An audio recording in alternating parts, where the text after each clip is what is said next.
Right, guys, it's road trip day today, but it's only like the first leg. We're only going to Sofia today, which is 2 hours, 2.5 hours, and we're staying there in one of the guys' apartments. So the road trip proper starts in the morning, really. So, and we're going at 4 o'clock this afternoon. So just to sleep there, really, and that gives us a good start. Then it's like 2.5 hours off the drive tomorrow. So that's good for me. And then we're heading into Serbia. I think it's about 500 kilometres where we're going, which isn't that far really. It's like um, it's about from Manchester to the south coast, something like that. It's not much, and the traffic's not going to be heavy, and there's quite a lot of highways as well, so pretty good. So anyway, someone asked about finances, my finances, and how I'm in the position that I'm in. It's a long story, and I couldn't do it in one video, so I'll do it in two parts. This is part one, and I'll start from the beginning. Now, most of it is about opportunity, and it's about thinking outside the box, really, because all the things I've done are mostly what people would consider outside the box, and a lot of people would consider also as high risk, which I don't. When if you weigh it up to some of the things that I've done. So anyway, it started in 1998. This chapter, I closed one chapter. What they say is doors close, others open, which was a married life with a child and abroad in Gibraltar, and that ended. It wasn't too acrimonious or anything like that, and I just walked away. So, and the daughter ended up in a few years down the line getting older. The property we had, which is fantastic. So that set her up, even in the 20s.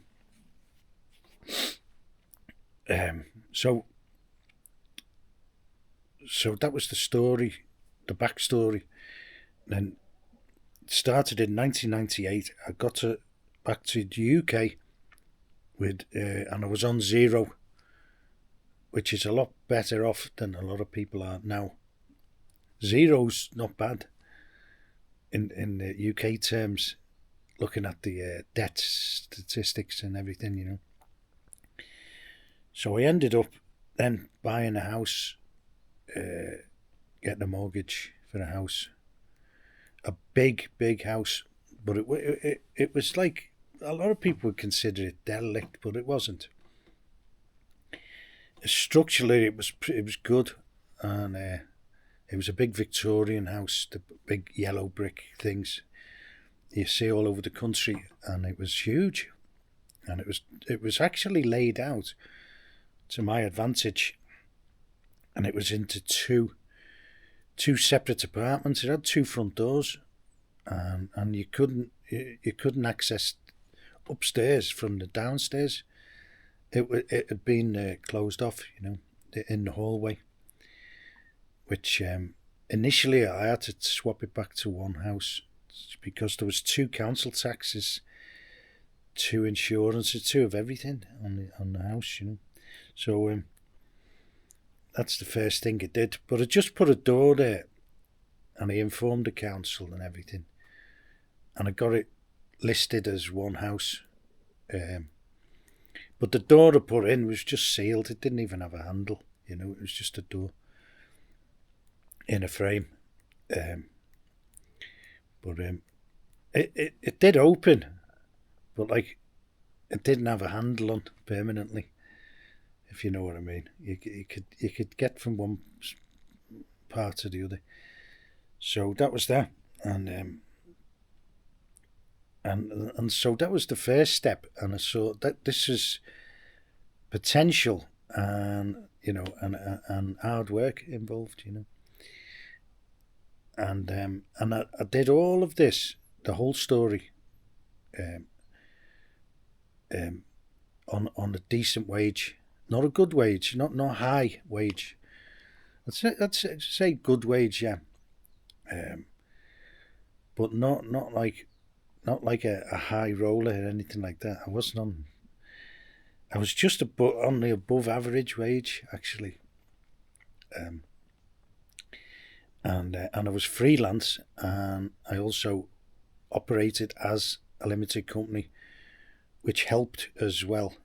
Um, if you're good with money, it's good because you can delay paying taxes, and you can also, if you do it properly, or you do it wisely, you can pay less tax, which is these things are put in place for like wealthy people, like limited companies and trusts and things like that. You know, um, so that's what I did, and because I was already freelance before, and I knew I could get to work when I came back to England, because I've been backwards and forwards a couple of times over the previous few years, just doing a few contracts, and because the heat was getting to me as well in Gibraltar, it was too hot, and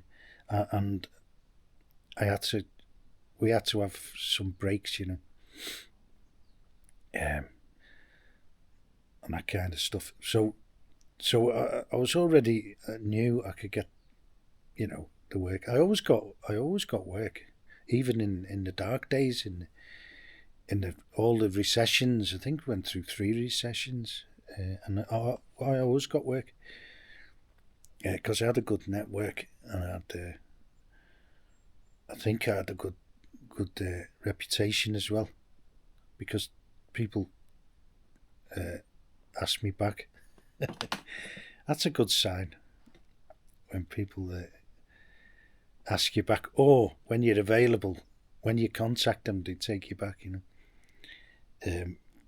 But I had some very, very long, although I was freelance, I had some very, very long periods with companies. I was just treated as an employee. I knew a few people who did that as well, but it's good for the companies as well. It's a good system, because they can terminate you if they haven't got any work. They can terminate you, or if you're no good, get rid of you as well. And they can't get rid of people so easy on the books, and some of them aren't like very proficient, shall we say.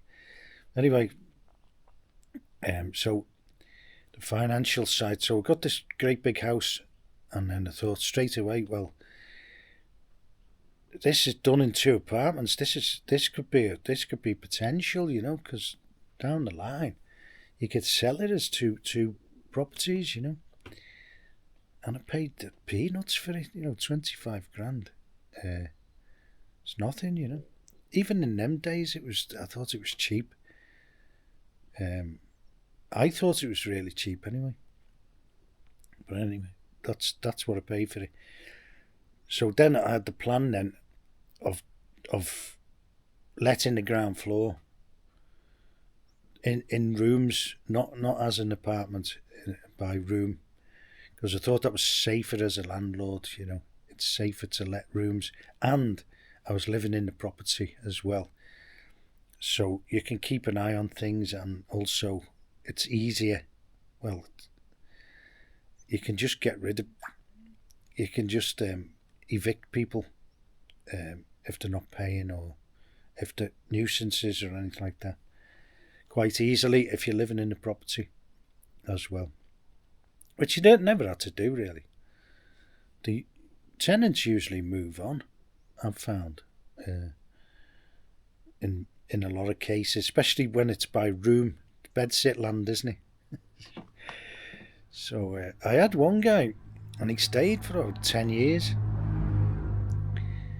And a lot of the time he was the only one in there because, like, after a few years, I didn't really need the hassle of, and he had the whole ground floor to himself, and he was still paying for a room and that kind of thing. But he was such a good payer, and I'd never put the rent up.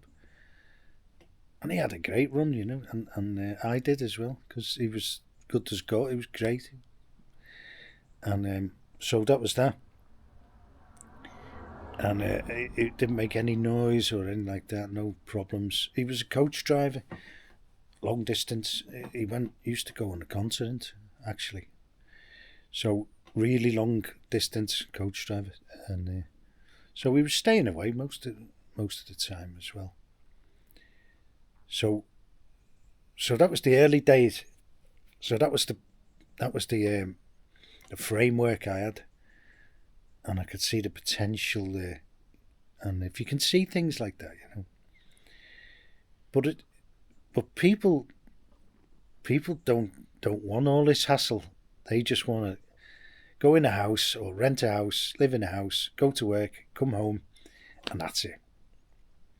But like, I'm not that type of person, And they get into debt as well. And I don't know how they do it, but they do. Because they just waste money. A lot of the time, people waste money on lavish holidays and ridiculous kitchens and things like that. Anyway, so you got to be a certain type, a certain mindset. So we had a few good years almost immediately, like 2001, 2 and 3. I had 3 good years because I was like freelancing, and I actually was working for 2 contractors on the same site, because I was there for one company and we were doing the roads and sewers, and it was housing estate, and I was also working for the people who were putting the foundations in for the houses. And I did it by I negotiated with the company I was working for, because and I said I was doing it in my free time, say lunchtime and that, and which they knew I wasn't. It's just, that was just the way it was, like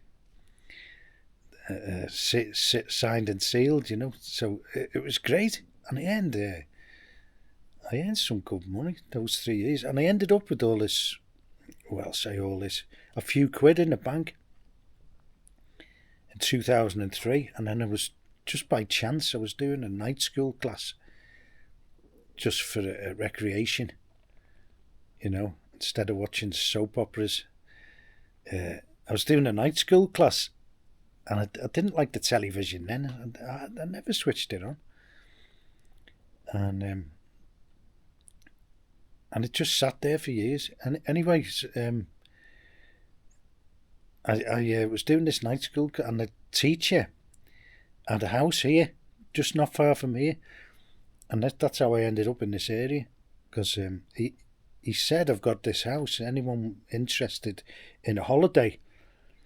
And by the way, you won't believe what properties like in Bulgaria. So I went home straight away, and I was always interested in the internet. I was an early adopter. I was one of those people who had email and had no one to email to. And that's what it was like in them days. People were saying, you get old clips now on YouTube, and they're all sitting around saying, so what's the internet? Oh, email, what's an email? And that's where the stage it was at in about 2000, something like that, 2001. So I got on the internet, and I was looking at all this property, right? And there's the thought process. I thought, like, I'll go and have a look with a view to buying a property. And I kept looking and looking and looking and looking all the time. And I was thinking, well, surely, I mean, these properties were like $3,000, $5,000. The one I bought was $5,000. Anyway, so I thought, well, what's the worst that can happen? I mean, it can't be that bad. And even then they were talking about these countries coming into the EU, and I thought, well, if that happens, that's pretty good, Anyway, so that was about June when I found out. In November I was here and I bought a house. That's how quick it was. Because I thought, like, well, this house, right, it was up for sale for about €5,000. And I think the pound was even better then against the euro. And it was good against the lev, Yeah, it was good against the euro in them days. And so I thought, like, what's the worst that can happen? Can this house go down? And if it does, what will it go down to? You can't have houses worth like €1,000. I thought that's not going to happen, and it can't go. It can't. I couldn't even see it going down to like €2,500. A house, a detached house in a detached plot in a plot of land, a good plot of land in a nice area. And I was looking, and people were saying, "Whoa, all the wisdom." We used to call it's barstool wisdom, isn't it? Whoa, no, Soviet Union and wow, communists. He said, "Oh no, I wouldn't go there," and all the rest of it, And he knew nothing about it, absolutely nothing. So I got here, and I'm looking around because if you're from somewhere like Liverpool, you look around and you've got a radar, who's following you and things like that, And so what struck me was the shops. There was no shutters on the shops, which there was back home. So I thought, like, well, there must be more crime back home. And there was shops, I couldn't believe it. They had all these fridges outside full of drinks at night when the shop was closed. And they had a little £1.50 padlock on the fridge. And that wouldn't stop anybody. In the UK, they'd have the whole fridge in the back of a van gone. And there was coffee machines as well everywhere, which there still is, and there's still the fridges everywhere. None of the shops were boarded up, and none of them had really, security doors on them or anything like that. High security doors or locks. It was just normal little wooden doors, and so I thought, well, it can't be that bad. And then you see the security on houses and stuff like that. And then you see the people walking around, which was quite gloomy in them days, but people didn't appear to be criminal.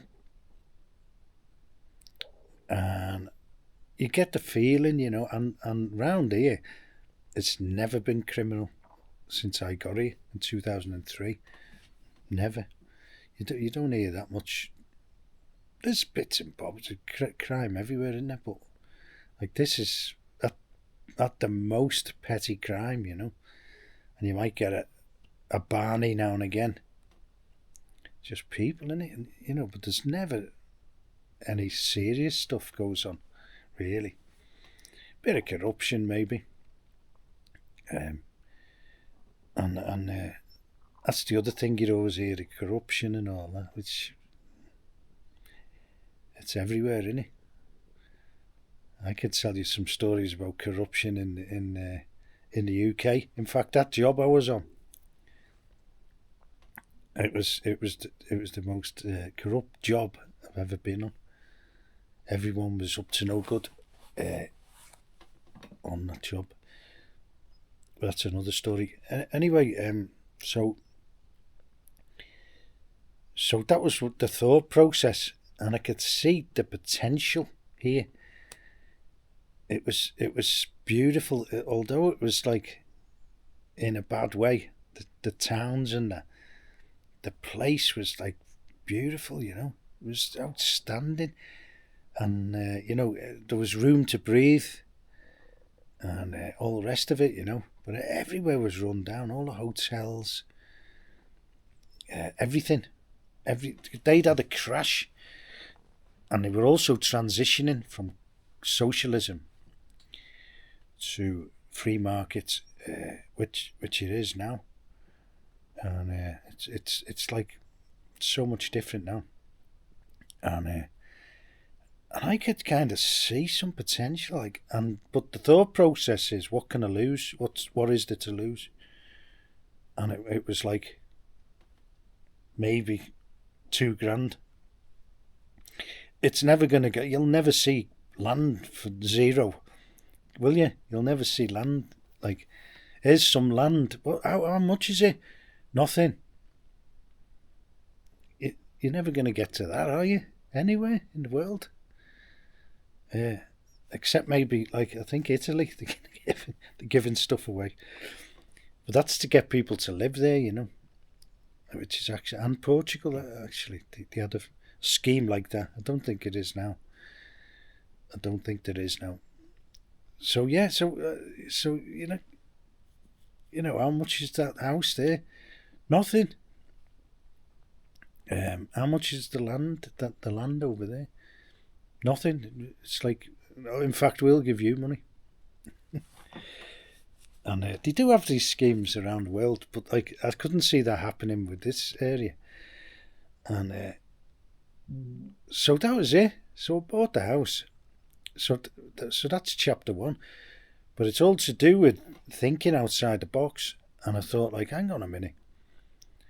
How much is I found out how much is the labour here, and how much it was going to cost to do this place up, and I put the feelers out, and you were getting labour for £3 a day in them days, which that was the big one of the big whammies.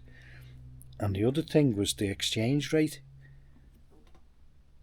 and it was just like what you call, don't particularly like the phrase, but it was like a no-brainer after I'd seen it. Now, what was the plan? I didn't really have one at that stage. I just saw an opportunity that may or may not work out, which it did. So was there a risk? Not really. Not a big one, is it? If it's like €5,000, it's not a big risk, and you may end up with 3. I don't know. To me, it wasn't a risk at all, because I could see the potential straight away. I thought this place could and did take off, and that's what it did. So that's part 1. That's how I ended up in Bulgaria, and the risks and the thought processes behind it. And these things can be done. And by this stage, I didn't even use any equity in the house in the UK, which was going up rapidly from 2000 to 2007. Property skyrocketed. So I bought and got a good time there, which wasn't like a thought process or anything like that. I just ended up back in England at the right place at the right time. That was nothing to do with kind of opportunism or anything like that, or good planning. That was just what happened. Except for the property, not many people would buy that type of property. Which our family, that's what we always went for: renovation, big as you can, and property, and in a not, it wasn't a bad area, which is, that was a good thing.